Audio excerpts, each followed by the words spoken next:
और ये नीरज से फिर एक बार बातचीत करने की कोशिश करेंगे और ये जानने की कोशिश करेंगे कि अभी ताज़ा हालात क्या हैं, क्योंकि इस वक्त जो बैठकों का दौर चल रहा है उन बैठकों में निर्णय क्या होगा ये भी निश्चित रूप से महत्वपूर्ण होगा दर्शकों तक जानकारी पहुंचाना। चूंकि हालांकि हर एक जानकारी तो संदीप हम अपने दर्शकों को नहीं दे सकते, कुछ एक कॉन्फिडेंशियल वो बातें होती हैं जो युद्ध और अंतर्राष्ट्रीय स्तर पर पूरी तरह से साझा करना थोड़ा सा वो गैर जिम्मेदाराना हो जाएगा। लेकिन इतनी जानकारी देना दर्शकों को बहुत जरूरी है कि स्थिति नियंत्रण में है, पूरी तरह से कंट्रोल में है। क्योंकि ज्यादातर जगह जो ब्लैकआउट्स किए गए थे, ड्रोन हमलों को जब नाकाम कर दिया गया तो वापस वहां पर लाइट्स जल गई हैं। जो ब्लैकआउट की सिचुएशन थी अब उसे बहाल कर दिया गया है।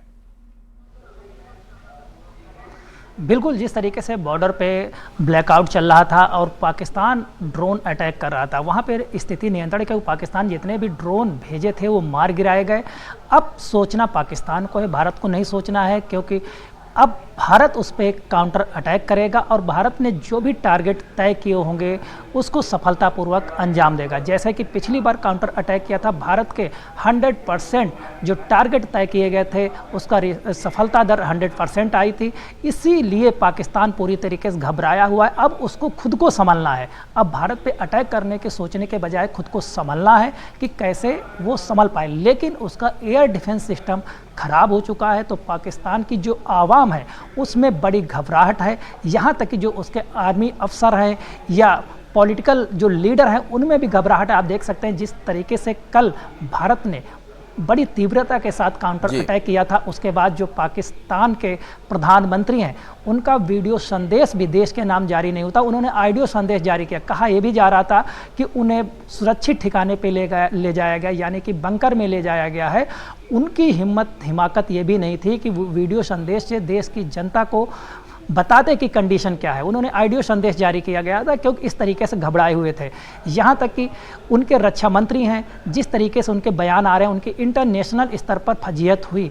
उन्होंने बड़े बड़े दावे किए, पाकिस्तान की जनता को भरमाया कि पाकिस्तान की आर्मी मजबूत है, हर तरीके से तैयार है। लेकिन इस तरह के जोक्स चल रहे हैं पाकिस्तान में। संदीप, मुझे भी एक जोक याद आया इस बारे में जब आपने जिक्र किया। अहमद चौधरी नाम के एक जोकर वहां पर होते हैं जो पाकिस्तान की सेना के जोक सुनाते हैं। उन्होंने मीडिया के सामने आकर कुछ जोक सुनाए थे। उन्होंने कहा कि भारत में आतंकवाद पनप रहा है, भारत आतंकवाद की फंडिंग कर रहा है और भारत आतंकवादियों को ट्रेनिंग देता है। अब ये किस से आतंकित हैं, किसको आतंकवादी कह रहे हैं, हालांकि ये तो वहां के अहमद चौधरी नाम के जो जोकर हैं वही बताएंगे कि वो किसको आतंकवादी कह रहे हैं। और भारत में लोगों को, सेना को और जो कामगार मजदूर हैं उनको ट्रेनिंग दी जाती है। ये आतंकवाद की जो ट्रेनिंग है वो तो खैर पाकिस्तान के ही कल्चर में है, वहां के ही लोगों में है और वहां के ही सेना के और जो हुक्मरानों के व्यवहार में। भारत के बारे में इस तरह के आरोप लगाकर वो क्या साबित करना चाह रहे हैं? देखिए, पाकिस्तान आतंक की नर्सरी है, ये दुनिया जानती है।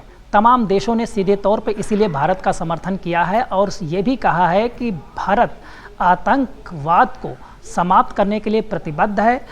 इसीलिए पाकिस्तान पूरे अंतर्राष्ट्रीय समुदाय में अलग थलग है। यहाँ तक कि जो टारगेट्स भारत ने तय किए गए थे उसके भी तमाम वहाँ के जो मदरसे संचालित थे उनके छात्रों का वीडियो आया कि यहाँ पे मुजाहिदीन तैयार किए जाते थे, फिदाइन तैयार किए। तो पाकिस्तान के धीरे धीरे जो कारनामे हैं वो इस घटना के बाद और दुनिया के सामने जा रहे हैं। इसीलिए भारत मजबूती से ये हर पटल पे बात रख रहा है कि पाकिस्तान के जो एसेट्स है वो आतंकवाद है। यहाँ तक कि उसके पूर्व राष्ट्रपति परवेज मुशर्रफ थे, जहाँ अभी जैश ए मोहम्मद का जो मुख्यालय वो ढाया गया, उन्होंने इसको एसेट्स बताया था कि ये एसेट्स है पाकिस्तान के लिए। तो इससे समझा जा सकता है कि पाकिस्तान की नीति में आतंकवाद है। वो अगर भारत से युद्ध हो रहा है तो अपने आतंकियों को आगे करते हैं, पाकिस्तान सेना पीछे होती है। यहाँ तक कि आपको और जानकारी दे दें कि जैसा एक्सपर्ट का कहना है कि पाकिस्तान की सेना तब तक लड़ती है जब तक उसे लगता है कि वो युद्ध में